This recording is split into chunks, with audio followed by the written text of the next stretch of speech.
that you could save him. The answer is no. He might get 20 years. That's too bad. Well, don't you think that if you went to your husband and... Oh, I forgot to tell you. Mr. Hobart also collects guns. When I went to court, I still had no defense for Kilgore. Ann Hobart, as an unfriendly witness, was of no value. And I hadn't heard from the Chicago Public Defender's Office. Ready, Mr. Matthews? Not quite. Well, you still have about 15 minutes. Would you agree to a continuance? What for? Well, the public defender in Chicago hasn't located the store where Kilgore bought the gloves. You see the man sitting next to Mr. Mitchell? He's from Crenshaw's in Beverly Hills. He will testify that he sold the gloves to Mrs. Mitchell as a Christmas present for her husband. Maybe he sold her a pair of gloves. The pair of gloves. Any word from Chicago? Ray Anderson found that shop on Jackson Street. Wonderful. But the man at the store couldn't identify Kilgore as a customer. There was a fire sale right after Labor Day, and, well, there were so many customers. Well, at least there is such a store. The man at the store told Anderson that everything had been marked down because the stock had been damaged by the sprinklers. And he said that the gloves were water-stained. He did. Good morning, Mr. Matthews. Good morning. Could I see the evidence in the Kilgore case? Oh, yeah. Just got here. Here you are. Thank you.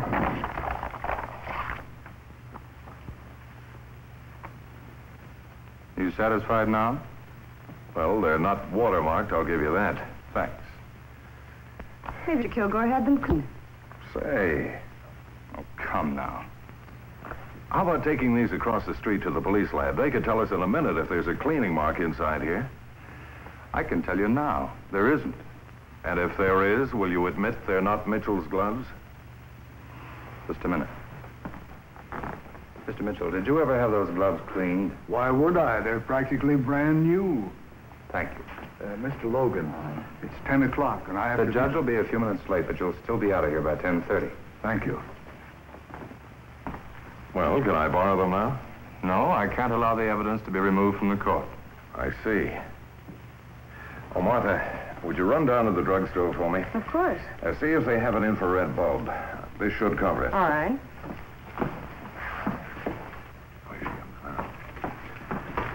Thanks, Martha. Now, do you mind if I use your lamp? Will a thing like that work in there? Oh, sure. Oh, go right ahead.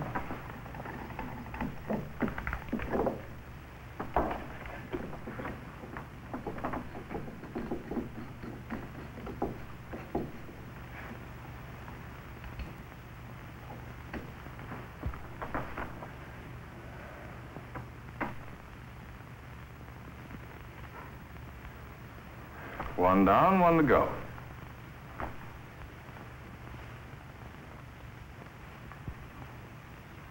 You know what these things mean, Logan? That's the mark of the wholesale cleaner. That's the mark of the shop. That's the day Kilgore had them cleaned. September the 21st. Right after Labor Day. Mitchell got his for Christmas. Bailiff, please get Kilgore from the bullpen. Put that Kilgore matter over till 2 o'clock, and I'll move to have it taken off calendar. Yes, sir.